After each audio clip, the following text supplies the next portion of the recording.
Hello, അപ്പോൾ നമ്മളിന്ന് തയ്യാറാക്കാൻ പോകുന്നത് മുട്ട ബിരിയാണിയാണ്. അപ്പോൾ അത് നമ്മൾ പ്രഷർ കുക്കറിൻ്റെ അകത്ത് വെച്ചിട്ടാണ് തയ്യാറാക്കുന്നത്. അതിനായിട്ട് ഞാനിവിടെ ഒരു 8 മുട്ട പുഴുങ്ങിയെടുക്കാൻ വേണ്ടി പോവുകയാണ് കേട്ടോ. അപ്പോൾ ദാ ഇവിടെ മുട്ടയെല്ലാം പുഴുങ്ങി എടുത്തിട്ടുണ്ട്.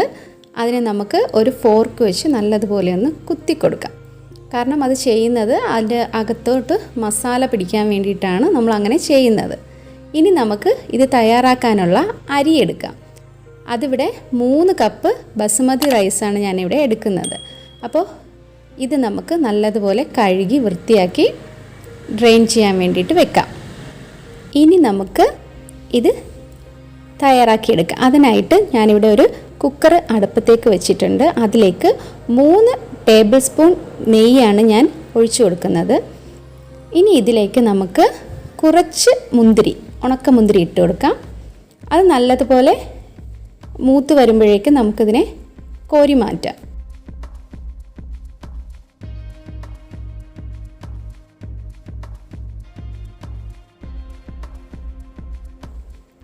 ഇനി നമുക്ക് കുറച്ച് കാഷ്നട്ട് ഇട്ട് കൊടുക്കാം. അപ്പോൾ ഇത് നമുക്ക് കോരി മാറ്റാം.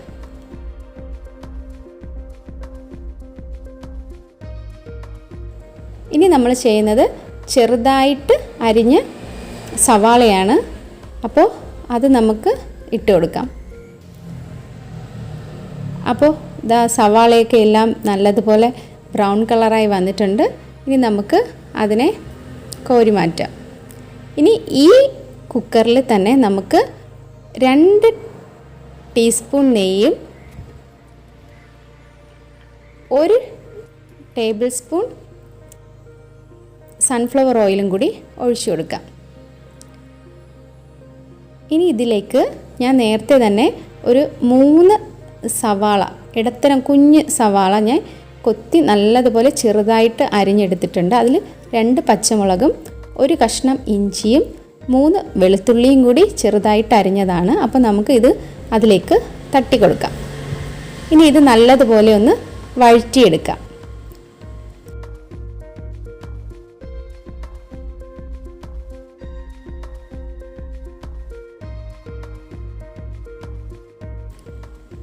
ഇതിവിടെ നല്ലതുപോലെ വഴറ്റി വന്നിട്ടുണ്ട്. ഇനി നമുക്കിതിലേക്ക്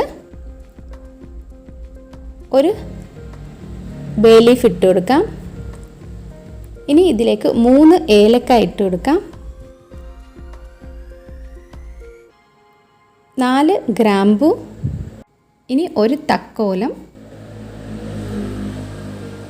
ഒരു 2 കഷ്ണം പട്ട. അപ്പോൾ ഇത്രയും കൂടി ഇട്ട് നമുക്കൊന്ന് ഇതിനെ വഴറ്റിയെടുക്കാം. അപ്പോൾ ഇവിടെയെല്ലാം ഇത് വഴറ്റി വന്നിട്ടുണ്ട്. ഇനി നമുക്ക് ഇതിലേക്ക് ചേർത്ത് കൊടുക്കാനുള്ളത് പൊടികളാണ്. അപ്പോൾ ഇതിലേക്ക് 1 ടീസ്പൂൺ മുളക് പൊടിയും 1/2 ടീസ്പൂൺ മഞ്ഞൾപ്പൊടിയും 1/2 ടീസ്പൂൺ ബിരിയാണി മസാലയും ഇട്ട് കൊടുക്കാം. അപ്പോൾ ഇത് നല്ലതുപോലെ ഒന്ന് ഇതിൻ്റെ പച്ചമണം മാറുന്നത് വരെ നമുക്കൊന്ന് വഴറ്റി കൊടുക്കാം.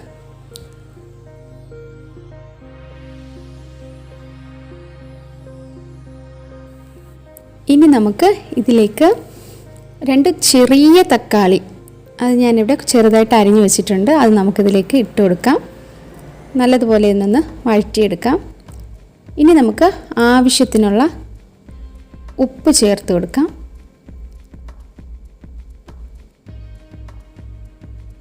ഇനി ഇതിലേക്ക് 1/2 കപ്പ് തൈര് ഞാൻ ചേർത്ത് കൊടുക്കുന്നുണ്ട്. അപ്പോൾ അതും ചേർത്ത് നല്ലതുപോലെ ഇതിനെ ഒന്ന് ഇളക്കിയെടുക്കാം. ഇനി നമുക്ക് കുറച്ച് പുതിനയും കുറച്ച് മല്ലിയിലയും കൂടി നമുക്കിതിലേക്കിട്ട് നല്ലതുപോലെ ഒന്ന് ഇളക്കിയെടുക്കാം.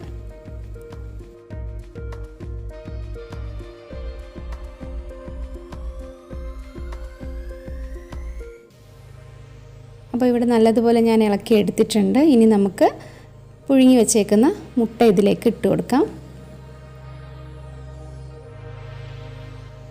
അപ്പോൾ നമുക്ക് ഈ മുട്ടയും കൂടി ഇട്ട് നല്ലതുപോലെ ഒന്ന് മിക്സ് ചെയ്തെടുക്കാം. അതിനുശേഷം ഇതിൻ്റെ ഉപ്പൊക്കെ ഒന്ന് നോക്കാം. നമുക്ക് ഉപ്പ് കുറവാണെങ്കിൽ ഈ സമയം നമുക്ക് ഉപ്പിട്ട് കൊടുക്കാം. ഇവിടെ ഉപ്പൊക്കെ കറക്റ്റാണ്. ഇനി നമുക്ക് ഇതിലേക്ക് നേരത്തെ വറുത്ത് വെച്ചിരുന്ന കാഷ്നട്ടും ഇത്തിരി മുന്തിരിയും പിന്നെ പിസ്തയില്ലേ ഉള്ളി പൊരിച്ച അതും കൂടി നമുക്ക് ഇതിലേക്ക് ഇട്ട് കൊടുത്ത് ഒന്നുകൂടെ ഇളക്കിയെടുക്കാം. ഇനി നമുക്ക് നേരത്തെ നമ്മൾ കഴുകി വൃത്തിയാക്കി വെച്ചേക്കുന്ന അരി നമുക്ക് ഇതിലേക്ക് തട്ടിക്കൊടുക്കാം. ഇത് നല്ലതുപോലെ ഒന്ന് മിക്സ് ചെയ്തെടുത്തതിന് ശേഷം നമുക്ക് ഇതിലേക്ക് 5.5 കപ്പ് വെള്ളമാണ് ഞാനിതിലേക്ക് ചേർത്ത് കൊടുക്കുന്നത്.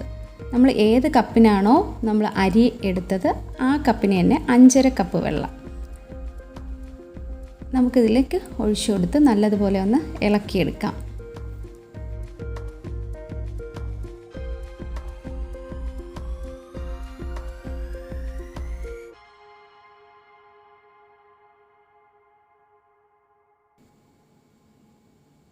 ഇനി നമുക്കിതിലേക്ക് ഒരു രമ്പ ഇലയാണ് ഞാനിതിലേക്ക് ഇട്ട് കൊടുക്കുന്നത്. അതും കൂടി നമുക്ക് ഇട്ട് കൊടുത്ത് ഈ കുക്കറൊന്ന് അടച്ചു വെച്ച് 20 മിനിറ്റ് വരെ ഒന്ന് വേവിച്ചെടുക്കാം. 20 മിനിറ്റ് വരെ മീഡിയം ഫ്ലെയിമിലിട്ട് നല്ലതുപോലെ ഒന്ന് വേവിച്ചെടുക്കാം.